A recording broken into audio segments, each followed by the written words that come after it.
அனைவருக்கும் வணக்கம். ஒட்டுமொத்த இந்திய மக்களுக்கும் ஒரு மகிழ்ச்சியான செய்தி. மண்டியிட்டது ஒன்றிய பாஜக அரசு. ராஜினாமா செய்தார் ஒன்றிய கல்வி அமைச்சராக இருந்த தர்மேந்திர பிரதான் அவர்கள். காக்ரோச் ஜனதா பார்ட்டி இவங்க வச்ச கோரிக்கைகள் 3 கோரிக்கைகள் வச்சாங்க. 3ஐயுமே நிறைவேற்ற போகிறோம் அப்படின்னு சொல்லி தெரிவிச்சிருக்காங்க. எந்த குடும்பங்கள்ல எல்லாம் மாணவர்கள் இறந்தாங்களோ இந்த நீட்டினால அவங்களுக்கெல்லாம் 1 கோடி ரூபாய் கொடுக்க வேண்டும் அப்படின்ற கோரிக்கையும் நிறைவேற்றப்படும்னு சொல்லியிருக்காங்க. தர்மேந்திர பிரதான் ரிசைன் பண்ணிட்டாரு. ஒரு வழியாக டெல்லியில் மாணவர்கள் என்ன கோரிக்கை வச்சு போராட்டத்தை ஆரம்பித்தார்களோ அந்த கோரிக்கை நிறைவேறியது. இத்தனை தடியடிகள், இத்தனை கண்ணீர் புகை கொண்டு வீழ்ச்சிகள், எத்தனை பேர் அடி வாங்கி, எத்தனை பேருக்கு எவ்வளோ காயங்கள், எத்தனை பேருக்கு எவ்வளோ வெட்டு, லத்தியில் முள்ளேற்றி அடித்தானுங்க, என்னெல்லாம் பண்ணானுங்க, எத்தனை பேர் என்னெல்லாம் ஆயிருக்கு, எவ்வளோ உயிரிழப்புகளுடைய கணக்கு தெரிய மாட்டேங்குது, அதை மூடி மறைக்கிறாங்க.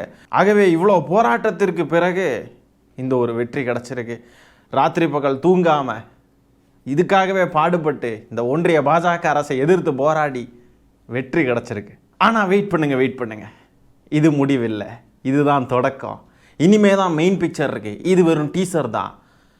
அவங்க டெல்லியில் போராடினது ஃபேர் நீட்டுக்காக, அதாவது நீட்டுக்குள்ளே இருக்கக்கூடிய குளறுபடிகளை கண்டித்து அதற்கு சில டிமாண்ட் வச்சு போராடி தான் இந்த வெற்றி. ஆனால் இனிமேல் தமிழ்நாட்டில் நடக்க போகுது பாருங்க. தமிழ்நாடு தான் அடுத்த ஜந்தர் மந்தர். தமிழ்நாட்டில் போராட்டம் வெடிக்கும் பேன் நீட்டுக்காக. இந்த சூட்டோட சூடா இந்த நீட்டுன்ற எக்ஸாமே ஒழியணும். அதுக்கான போராட்டம் தொடர்ந்து நடக்கும். கொஞ்சம் கூட இடைவெளி இல்லாமல் தமிழ்நாட்டு மக்களாகி நாம், இளைஞர்கள், மாணவர்கள் எல்லாரும் இறங்கி போராடுவோம். என்றைக்குமே ஆட்சியாளர்களின் குடுமிப்பிடி எப்போவுமே மக்கள்கிட்ட தான் இருக்கும். மக்கள் சக்தியே எப்போவும் ஜனநாயகத்தில் பெரிய சக்தி. ஆட்சியாளர்கள்லாம் ஒன்றுமே கிடையாது. மக்கள் நினச்சா அவங்கள ஆட்சியில் விட்டு இறக்க முடியும் அப்படின்றதுக்கு இதுதான் சிறந்த உதாரணம். இந்த தாவேக்கா தவுட்டு தற்கொலை கும்பல் எப்பவும் கேட்பாங்கல்ல, எப்போ பார்த்தாலும் பேசி என்ன செய்ய போகிறீங்க, போராடி என்ன கிடைக்கும், போராட்டமெல்லாம் எதற்கு, ஆர்ப்பாட்டம் எதற்கு, எப்போ பார்த்தாலும் எதுக்கு இப்படிலாம் பண்ணிக்கிட்டு இருக்கீங்க, பேசியே அழிஞ்சு போயிடுவாங்க அப்படின்னு சொல்லுவாங்க. பேசி போராடி தான் நமக்கான உரிமைகளை நாம் பெற முடியும். போராடி தான் இன்னைக்கு இந்த வெற்றி. போராட்டம் தான், பல பேருடைய தியாகம் தான், பல பேருடைய உழைப்பு தான், பல பேருடைய மனிதாபிமானம் தான். எந்தவித பலனும் இல்லைனாலும் கூட அங்கே வந்து இருந்த மக்கள் இருக்காங்க இல்லையா, அங்கே வந்து இருந்த மாணவர்கள் இருக்காங்க இல்லையா, அங்கே வந்து இருந்த இளைஞர்கள் இருக்காங்க இல்லையா, அவங்களுடைய மனிதாபிமானத்திலையும் வைராக்கியத்திலையும் தான் இன்னைக்கு இந்த வெற்றி கிடச்சிருக்கு. அவ்வளோ பேர் வந்து அடி வாங்கினாங்க இல்லையா, காவல்துறையினர் அடிக்கிறப்ப கூட அடிங்கன்னு நின்று அடி வாங்கினதாக இருக்கட்டும், காவல்துறையினர் அடிக்கிறப்ப கூட ரோஜாப்பூ கொடுத்த இளைஞர்களாக இருக்கட்டும், அத்தனை பேரும் அவங்களுடைய உடல், பொருள், ஆவி எல்லாத்தையும் கொடுத்துருக்காங்க. அதற்கான வெற்றி தான் இது. இனிமேலாவது பேசி என்ன செய்ய போகிறீங்க, போராடி என்ன பண்ணுவீங்க, இதில் எல்லாம் என்ன இருக்குது அப்படின்லாம் நக்கல் நையாண்டி அடிக்கிறத தாவேக்கா அணில் குஞ்சுகள், தற்கூரிய அணில் குஞ்சுகள் நிறுத்தி கொள்ள வேண்டும். அமைச்சர் தர்மேந்திர பிரதான் அவர்கள் ரிசைன் பண்ண உடனே தாவேக்கா காரணங்க பார்த்தீங்கன்னா, இப்போ ஒரு குரூப் வருமே, திமுக குரூப், இது எங்கள் போராட்டத்திற்கான வெற்றி, இது எங்களுடைய வெற்றின்னு சொல்லிட்டு கிளைம் பண்ணுவாங்க திமுக அப்படின்னு சொல்லிட்டு பதிவுகள் போடுறானுங்க. நான் என்ன சொல்ல விரும்புகிறேன் அப்படின்னா, அட தாவேக்கா தற்குறிகளே, நீங்கள் தானடா சொன்னீங்க பால நிலத்தில் கூடியிருக்கக்கூடிய எல்லாம் கொத்தடிமைகள், எல்லாரும் திமுகவினர், திமுக தான் அங்கே இருக்குது, திமுக நடத்தக்கூடிய போராட்டமாக தான் அது இருக்குன்னு நீங்கள் தானடா சொன்னீங்க. டெல்லியில் சிஜேபி ஆரம்பித்த அந்த போராட்டமே திமுக தான் தூண்டி விட்டுச்சு. ஜனநாயகன் படம் வருதுன்றதுனால ஜனநாயகன் படத்துக்கு வரக்கூடிய ஆடியன்ஸை டைவெர்ட் பண்ணி வேற எங்கேயாவது கூப்பிட்டு போகணும்னு சொல்லிட்டு திமுக தான் அவங்கள தூண்டி விட்டு இந்த போராட்டத்தை எல்லாம் ஆரம்பித்து விட்டுச்சு அப்படின்னு சொல்லிட்டு நீங்கள் தானடா சொன்னீங்க. அப்போ உங்களுடைய பாயிண்ட் ஆஃப் வியூவிலேருந்து பார்த்தா இது திமுகவோட வெற்றி தானே. எங்கேயாவது ஒரு பக்கம் நின்று தொலைங்கலாண்டா, உசிரை ஏண்டா வாங்குறீங்க, அட தற்குறிகளா. மக்களே, இந்த கோரிக்கைகள் நிறைவேறி விட்டது, அதனால் போராட்டம் முடிஞ்சிருச்சு அப்படின்னு மட்டும் யாரும் தயவு செஞ்சு நினச்சிடாதீங்க. நமக்கான போராட்டம் முடியலை. பேன் நீட்டு தான் நம்மளுடைய இலக்கு. நீட்டு பேன் ஆகணும், ஒட்டு மொத்தமாக அழிக்கப்பட வேண்டும். இந்த நீட்டுன்றது ஒளிந்தே ஆக வேண்டும். ஏன்னா நீட்டுன்றதே ஒரு ஸ்கேம். முதலாக நீட்டுக்கு எதிராக ஒலித்த குரல் திராவிட முன்னேற்ற கழக தலைவர் ஸ்டாலின் அவர்களின் குரல். முதலாக ஒலித்த குரல் தமிழ்நாட்டில் இருந்து ஒலிச்சுது. இந்த நீட்டு பேன் ஆகணும் அப்படின்ற போராட்டத்தை நம்ம தான் முன்னாடி நின்று வழி நடத்தணும். தயவு செஞ்சு மக்களே, உங்கள் ஊர்களில், உங்கள் ஏரியாக்களில் போராட்டம் பண்ணுறாங்க மக்கள் அப்படின்னு சொன்னால் அவங்க கூட போய் சேருங்க. தயவு செஞ்சு அணி தரலுங்க. யாரும் நமக்கு என்ன அப்படின்லாம் இருக்காதீங்க.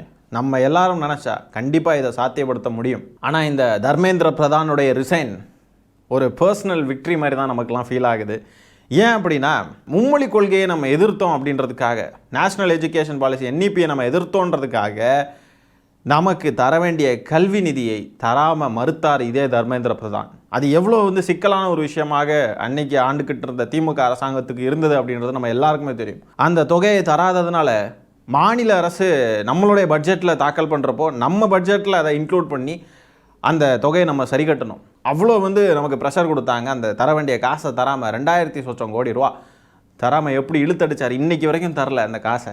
மும்மொழி கொள்கையை ஏற்றுக்கிட்டால் தான் தருவோன்னு மிரட்டல் விடுத்த தமிழர்களுக்கு எதிரான இந்த தர்மேந்திர பிரதான் ரிசைன் ஆகி போகிறத பார்க்குறப்போ நிம்மதியாக இருக்குது. ஒரு பர்சனல் விக்ட்ரி மாதிரி ஃபீல் ஆகுது. இந்த காக்ரோச் ஜனதா பார்ட்டி வச்ச கோரிக்கைகளை எல்லாம் ஒன்றிய அரசு ஏற்றுக்கிட்டு அப்படின்றதுனால இந்த போராட்டத்தை எல்லாம் வாபஸ் வாங்குறாங்க நாடு முழுவதும். காக்ரோச் ஜனதா பார்ட்டி அவங்க வாபஸ் வாங்கலாம், ஆனால் நம்ம வாபஸ் வாங்க மாட்டோம். நம்மளுடைய போராட்டம் தொடர்ந்து இருந்துக்கிட்டே தான் இருக்கும். எல்லாம் முடிஞ்சிருச்சுன்னு மட்டும் யாரும் நினைக்காதீங்க. இன்னும் முடியலை, நீட்டு முடியணும், அப்போ தான் முடியும் எல்லாமே. இன்னொரு பக்கத்தில் பார்த்தீங்கன்னா நம்ம அமைச்சர் ராஜ்மோகன் அவர்கள் சென்னை டி நகரில் இருக்கக்கூடிய பால நிலத்தில் நடந்துகிட்டு இருக்கக்கூடிய போராட்டத்திற்கு அவர் போய் பங்கேற்றிருக்காரு. அங்கே போன இடத்துல அங்கே இருந்த மாணவர்கள்லாம் கடும் எதிர்ப்பை தெரிவித்து அவரை அங்கேருந்து ஓட வச்சுட்டாங்க. ஓடி போகிறாரு. மெரினால இடம் தராத இந்த அரசாங்கத்தை கண்டித்து முழக்கங்களை எழுப்பியிருக்காங்க. அந்த இடத்துலையே ராஜ்மோகன் அவர்கள் திக்கி திணறி அங்கேருந்து ஓடி போயிருக்காப்புல. தோழர்களினுடைய குரல் எங்களுக்கு கேட்கிறது. தோழர்களுக்கு ஒரே ஒரு விஷயம், ஒரு நொடி அமைதி, ஒரு நொடி அமைதி. இதே மாதிரி மெரினா கடற்கரை மட்டுமல்ல, மெரினா நான் சொல் எந்த சலசலப்பும் இல்ல. இது உங்க போராட்டம். இந்த போராட்டம் எப்ப தொடங்கினது, எப்ப முடிக்கணும்? நீங்க சாதாரண கருப்பான் பூச்சிகள் கிடையாது, மெல்ல அரிக்கும் கரையான்கள். இது குறித்த அனைத்து முடிவுகளையும் இடம் மெரினா மெரினான் மாணவர்கள் கத்துறாங்க. தோழர்கள் கத்துறது எனக்கு கேட்குது, எனக்கு புரியுது. அதுக்கு சரியான பதிலே இல்லை.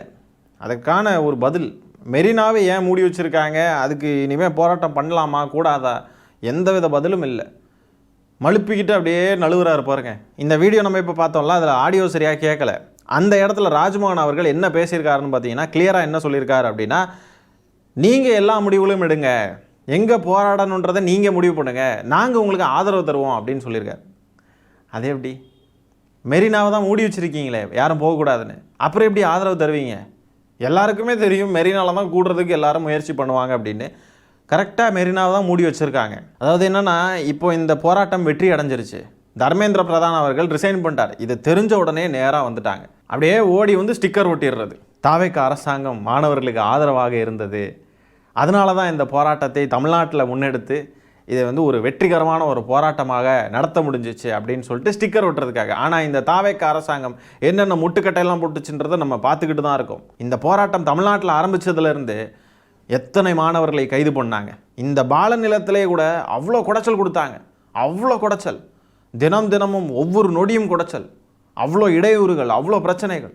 இந்த அரசாங்கம் எல்லாத்தையும் பண்ணிக்கிட்டு இப்போ கிரெடிட்டை திருடுறதுக்கு வராங்க, ஸ்டிக்கர் ஓட்டுறதுக்கு. நாங்கள்லாம் ஆதரவு கொடுத்தோம், இந்த அரசாங்கம் ஆதரவு கொடுத்துச்சு தமிழ்நாட்டில் இந்த போராட்டத்திற்கு, அதனால தான் இந்த வெற்றி அப்படின்னு சொல்லிட்டு ஸ்டிக்கர் ஓட்டுறதுக்கு. அங்கே பேசிக்கிட்ட அமைச்சர் ராஜ்மோகன் அவர்கள் திரும்பி போகிறப்போ அவரை எல்லாரும் விரட்டுறாங்க. பிஜேபின்ற ஒரு வார்த்தையை பேசுங்க, ஒரே ஒரு வார்த்தை பேசுங்க ராஜ்மோகன் அவர்களே அப்படின்னு கேட்குறாங்க.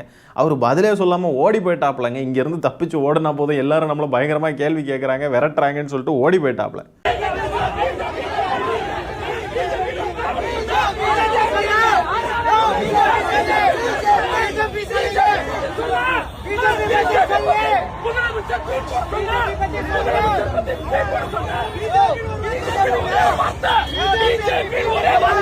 பிஜேபின்னு சொல்லுங்க, பிஜேபின்னு சொல்லுங்கன்னு அவ்வளோ பேர் கத்துறாங்க. கொஞ்சம் கூட கண்டுக்காம அப்படியே ஓடுறாப்லங்க ராஜ்மோகன் அவர்கள். ஏன் பிஜேபிக்கு எதிராக பேசக்கூடாதா? பேசுனா உங்களுக்கு மேலிடத்துல இருந்து ப்ரெஷர் வருமோ? ஓ, இன்னைக்கு ஒரு மிகவும் மகிழ்ச்சியான ஒரு நாள், மகிழ்ச்சியான ஒரு செய்தி நம்ம எல்லாருக்கும் சேர்ந்துருக்கு. பாஜகவுடைய வீழ்ச்சி இங்கேருந்து தான் ஆரம்பம். மக்கள் சக்தி இன்றைக்கி ஜெயிச்சிருக்கு, மாணவர்கள் சக்தி இன்றைக்கி ஜெயிச்சிருக்கு. மாணவர்கள் நினச்சா என்னனாலும் பண்ண முடியுன்றதுக்கு இது ஒரு உதாரணம். இந்த ஜென்ரேஷன் பசங்க இருக்காங்களே ரொம்ப மோசம் அப்படின்லாம் யாரும் பேசாமல் இருக்கணும். பூமர்ஸ் யாரும் பேசாமல் வாயை மூடிக்கிட்டு இருந்தால் நல்லாயிருக்கும். ஏன்னா இன்றைக்கி போராடி ஜெயித்தது இளைஞர்கள் தான். இளைஞர்கள் தான் முன்னாடி நின்று இந்த போராட்டத்தை முன்னெடுத்து அவ்வளோ கஷ்டப்பட்டு உழைச்சி போராடி இன்றைக்கி ஜெயிச்சிருக்கோம். இன்னும் முடியலை, தமிழ்நாட்டில் முடியலை. தமிழ்நாட்டு இளைஞர்கள் எல்லாரும் ஒன்று சேருவோம், நீட்டு பேன் ஆகுறது வரைக்கும் நின்று போராடுவோம். என்ன தாவேக்காவை சேர்ந்த இளைஞர்கள் மட்டும்தான் ஒரு விதமாக அவனுங்க இருக்கானுங்க, அவனுங்களை தான் எதுக்குள்ளேயுமே சேர்த்துக்க முடியல. அறிவு கெட்ட முட்டாள் ரசிகர் கூட்டம். மற்றபடி தமிழ்நாட்டு இளைஞர்கள் ரொம்ப தெளிவாக இருக்காங்க. எவ்வளோ கஷ்டமாக இருந்தாலும் சகிச்சுக்கிட்டு இந்த சொசைட்டிக்காக, பொது நலத்திற்காக, அவ்வளோ புழுக்கமாக இருந்தாலும் அவ்வளோ கஷ்டமாக இருந்தாலும் நமக்கு அன்கம்ஃபர்டபுளாக தான் ஃபீல் ஆகும், அதையே விரும்பி வந்து அங்கே உட்கார்ந்துருந்து போராடி இந்த ஒரு பிஹேவியர் இருக்குது பாருங்கள். இந்த குணம் இருக்கக்கூடிய இளைஞர்களை யார் நினச்சாலும் தடுக்க முடியாது, யார் நினச்சாலும் அவர்களை ஒன்றும் செய்ய முடியாது. விஜய் அவர்கள் தலைமையிலான இந்த தாவேக்க அரசும் அதை புரிஞ்சுக்கணும். ரொம்ப ஆடிக்கிட்டு இருந்தால் மக்களே முடிவுரை எழுதிடுவாங்க. நம்ம அடிக்கடி சொல்லுவோம்ல, ரொம்ப ஆடக்கூடாது.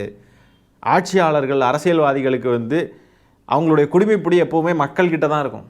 மக்கள் நினச்சா அவங்கள மேலே ஏற்றி வைக்கவும் முடியும், அவங்கள இறக்கி கீழே விடவும் முடியும். இங்கே மக்கள் தான் ஆட்சியாளர்கள். ஜனநாயக நாட்டில் மக்கள் தான் ஆட்சியாளர்கள். ஜனநாயகத்தை நான் நம்புகிறேன். ஜனநாயகம் என்றைக்கும் தோற்காது அப்படின்றத நான் நம்புகிறேன். ஜனநாயக நாட்டில் மக்கள் அனைவரும் நினைத்தால் என்ன வேணாலும் சாதிக்க முடியும். ஏன்னா இது மக்கள் ஆட்சி. இவ்வளோ ஃபாசிஸ்டாக பிஹேவ் பண்ணுற ஒரு கட்சியே பார்த்தீங்கன்னா இறங்கி வந்திருக்கு. அவங்களோட ஈகோ எல்லாத்தையும் உடச்சி இறங்கி வர வச்சிருக்கு பாருங்கள். இப்போ யோசிச்சு பாருங்கள், பிஜேபி வந்துட்டு எவ்வளோ ஒரு ஃபேசிஸ்டான ஒரு கட்சின்னு நமக்கு எல்லாருக்குமே தெரியும். நீ என்ன சொல்கிறது, நான் என்ன கேட்குறது? நீ சொல்கிறத நான் கேட்டால் உனக்கு கீழ்ப்படிஞ்ச மாதிரி ஆயிருமே. ஒரு தடவை உன்னை அதில் நான் விட்டுட்டா கூட நீ ஜெயிச்சிருவியே, அது சரிப்பட்டு வராதே. நான் சொல்கிறது தான் நீ கேட்கணும், அதுதான் சரியாக இருக்கும்னு சொல்லிட்டு ஒரு சர்வாதிகார ஆட்சி நடத்தக்கூடிய கட்சி தான், ஒரு அரசாங்கம் தான் பாஜக அரசாங்கம். அப்பேற்பட்ட அரசாங்கத்தையே இந்த மக்கள் சக்தி, இளைஞர்கள் சக்தி மண்டியிட வச்சிருக்கு. இதையெல்லாம் பார்த்தாவது நம்மளுடைய ஸ்டேட் கவர்மெண்ட், டிவிகே கவர்மெண்ட் கொஞ்சம் அடக்கி வாசிச்சா நல்லாயிருக்கும். ஆகவே இந்த நிகழ்வுகளை பற்றி நீங்கள் என்ன நினைக்கிறீங்கன்ற உங்களுடைய கருத்துக்களை கமெண்ட்ஸில் பதிவு பண்ணுங்கள். தர்மேந்திர பிரதான் அவர்கள் ரிசைன் பண்ணியிருக்கார், கொண்டாடுங்களே. ஆகவே இந்த காணொளியை நான் இத்துடன் நிறைவு செய்து கொள்கிறேன். நன்றி, வணக்கம்.